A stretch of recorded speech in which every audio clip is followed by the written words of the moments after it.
Você já viu alguém precisando de ajuda, sentindo que podia fazer algo pela pessoa, mas naquele momento se sentiu paralisado e uma voz interna na sua cabeça, te questionando quem você pensa que é, né?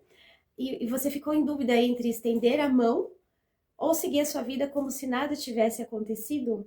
Foi exatamente assim que eu me senti ontem e eu vou explicar o que aconteceu para você. Eu estava em uma reunião de pais e eu percebi pelo olhar que uma mãe estava triste. E o meu primeiro instinto, justamente por ter conhecimento em neurociência, foi de me aproximar, de oferecer apoio, de oferecer um espaço de escuta. Mas uma fração de segundo veio essa voz dentro de mim me questionando. Além, né, da gente se questionar se a gente teria capacidade de oferecer o apoio, a escuta que a pessoa precisa, vem a dúvida se eu não estaria sendo invasiva com aquela mãe. Afinal de contas, eu não a conhecia, eu estava ali como docente e a minha função era distribuir as notas dos meus alunos, passar os recados da escola e eu não estava numa posição de escuta terapêutica. Mas a minha conexão foi muito real, muito profunda. E eu quis apoiá-la. Então eu pedi para que ela ficasse um pouquinho comigo ao final, né, da reunião, para que eu pudesse conversar com ela de maneira particular. E com muito tato, com muita delicadeza, com muito acolhimento, eu fui conversando com ela para que ela dando espaço para que ela pudesse ter a abertura que ela quisesse oferecer naquele momento para mim. Eu queria acolhê-la, mas naquele momento eu precisava que ela partilhasse se ela se sentisse à vontade para isso, claro. Mesmo ela se abrindo comigo e eu resgatando da minha memória tudo que eu tinha aprendido sobre autocompaixão, tudo que eu tinha aprendido com a minha pós-graduação, tudo que eu tinha aprendido em todas as aulas que eu já assisti, nos livros que eu já li, aquela voz da síndrome de estar sendo uma impostora, que eu não seria capaz de oferecer os mecanismos, as ferramentas de que ela precisava para se sentir acolhida naquele momento, enquanto ela falava no início, aquela voz ficou me consumindo e acabou até me distraindo um pouco no início, porque eu estava tensa, mas eu queria ajudá-la, eu queria oferecer apoio, eu queria oferecer suporte. Primeiro, porque além de eu ser mulher e ela como mãe mulher e eu também, né, nesse espaço, eu compreendo a dor da gente querer que alguém nos diga que nós estamos fazendo correto, que nós estamos agindo da maneira correta com os nossos filhos, né? Eu já passei por isso e eu reconhecia no sofrimento dela, conforme ela ia me falando algumas coisas, que ela precisava, né, desse apoio, dessa escuta. E por ser mulher, nós temos esse lugar que fica essa voz na cabeça da gente, de que a gente não é capaz, de que a gente não consegue, de que a gente não vai ser, não vai conseguir atingir os nossos objetivos.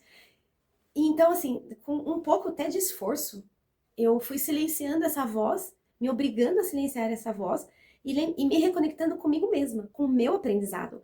Eu estudei para isso, eu estou estudando para isso, eu estou buscando conhecimento justamente para ser essa ponte para outras pessoas, para outras mulheres, principalmente. Então, eu consegui me acalmar, eu estava um pouco nervosa, eu consegui me acalmar para que eu pudesse dar colo para ela, né? Então, eu consegui aí abaixar a minha própria célula de ansiedade, porque a ansiedade de ajudá-la era tanta e vieram essas vozes e a gente fica preocupado em não falar a coisa errada para não piorar, às vezes, um quadro. Mas a minha vontade de auxiliar era muito real. Então, eu consegui, né, me conectar ali com ela. Claro que eu só falei o que eu sabia, baseado em neurociência, baseado em livros. Eu não leio livros de autoajuda, né? Não sou contra se alguém estiver lendo. Às vezes ajuda ali com alguma coisa, mas eu só leio baseado realmente em ciência, no que é provado, no que é comprovado. Eu só assisto aula de pessoas que são formadas, que sabem do que estão falando. Então, nesse espaço aqui, para te dizer o quê? Que eu estava em dois momentos. Um, que eu mesma estava me julgando, me criticando, me cobrando, me colocando numa posição de que eu queria ofertar apoio, mas será que eu conseguia? Então, essa voz da impostora na minha cabeça. E tensa, porque eu queria ajudá-la. E, ao mesmo tempo, ouvindo ali as dores dela, né? Então, são momentos que a gente tem na vida da gente que a gente passa por vários questionamentos. Então eu tentei trazer toda a bagagem que eu sabia, além da minha própria experiência. E depois que ela foi embora, eu fiquei um pouquinho sozinha na sala para eu respirar aquele momento, porque eu estava me sentindo, primeiro, muito feliz com o apoio que eu tinha dado a ela, porque ela saiu agradecida, eu senti que ela saiu um pouco aliviada, e também por eu ter conseguido colocar em prática o que eu estou aprendendo. Então foi muito significativo para mim. E, e para dizer para você que você, e eu tenho certeza que eu também ainda vou passar muito pela síndrome da impostora, mas para dizer para você que você vai ouvir essa voz, mas você não precisa ficar com ela, né? Então, esse livro aqui da Christine Neff fala muito sobre você se acolher e não se julgar.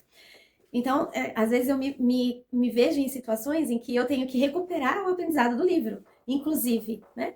Não só as técnicas, mas a conexão emocional. Somos seres humanos que estamos em constante troca de energia e emoção. Então, eu quero deixar para você esse recado do coração. Você vai se sentir em momentos que são importantes para você. Aquele era um momento importante para mim, era um momento importante para ela também. Você vai se sentir nesse local de quem é você, né, o que você está fazendo. Mas acredite em você, acredite no seu potencial. E ao final, né, ali quando eu fiquei sozinha um pouquinho refletindo, eu me lembrei da terapia do Viktor Frankl, que ele fala sobre sentido da vida, né? A logoterapia do Dr. Viktor, que foi um psiquiatra depois, ele era médico quando ele foi preso nos campos de concentração durante a guerra. Então, é um momento de muito sofrimento, né? E ele ressignificou a vida dele, tem toda uma história, mas ele ressignificou a vida dele falando sobre sentido e propósito. Então, nesse mundo, eu acredito, e eu falo muito isso com os meus alunos, com bastante carinho, de que a nossa vida, a nossa experiência humana só tem sentido se a gente compartilha o que a gente tem. E eu não tô falando de bem material, eu tô falando do que a gente tem aqui dentro, de bom, né? Essa troca. E aí eu fiquei pensando e fiquei muito agradecida a Deus por eu ter tido a oportunidade de ter oferecido um colo, um lugar de apoio, um momento de alívio para aquela mãe. Então, e eu fiquei pensando que talvez o meu sentido, o meu propósito na vida sejam essas conexões. E é por isso que eu decidi ficar aqui nesse canal do YouTube, né? Eu tenho algumas postagens no Instagram também, mas por isso que eu decidi ficar no canal do YouTube, porque eu acho que o alcance é maior. Então, eu quero levar a minha voz para ser ponte, para ser travessia nesse mundo que a gente tem vivido de tantas dificuldades, de tanta desconexão humana. E aí é isso que eu quero trazer para todos vocês. Então, eu queria compartilhar essa experiência que eu tive, que foi tão significativa, tão rica para mim. Eu espero um dia em consultório ou com as pessoas eu conseguir alcançar mais, ajudar mais.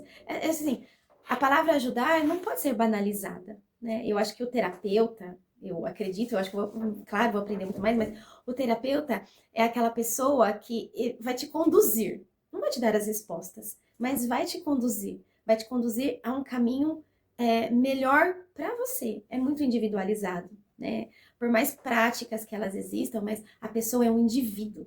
Ela traz consigo marcas que são muito próprias dela. E o terapeuta, ele é aquela pessoa capaz de enxergar essas particularidades e a gente não vai descartar. A gente vai trabalhar juntos, a gente vai atravessar juntos. Então, eu fiquei muito feliz e queria ter compartilhado com vocês essa, esse pedacinho da minha vida ontem, essas descobertas tão incríveis que eu venho tendo. E o conhecimento não pode ficar comigo, né? Ele tem que ser compartilhado com todas as pessoas e principalmente as que estiverem mais próximas, que a gente tem mais contato ali. E eu quero que você acredite que você não é uma impostora, que você não é um impostor e que você está em processo, então não se cobre, não se critique, né? Tenha compaixão, autocompaixão por si, tenha carinho e cuidado com você mesmo, com você mesma. Nós não precisamos ter todas as respostas, nós não precisamos ter as respostas corretas, nós só precisamos ter coragem para apoiar, para ser canal de escuta, para oferecer colo, para dar um momento de conexão humana. A vida só tem sentido se a gente transborda em conexão humana. Então, Se em algum momento você ouvir essa voz da impostora dentro da sua cabeça e acreditar que é capaz de acolher alguém, apenas siga em frente. E se essa mensagem tocou em você, compartilhe com outras pessoas, faça perguntas, elabore comentários aqui de maneira respeitosa, perguntas e indicações, inclusive indicações do que vocês gostariam que eu falasse, eu vou procurar responder com o maior carinho possível. Vou procurar as informações se eu não souber, eu não sei tudo. Mesmo que eu finalize a minha faculdade e vá fazer uma outra pós-graduação, ninguém sabe tudo. Todos nós estamos em momento de travessia e dar a mão é mais importante do que ter as respostas corretas. Então, um beijo grande no coração e fique comigo.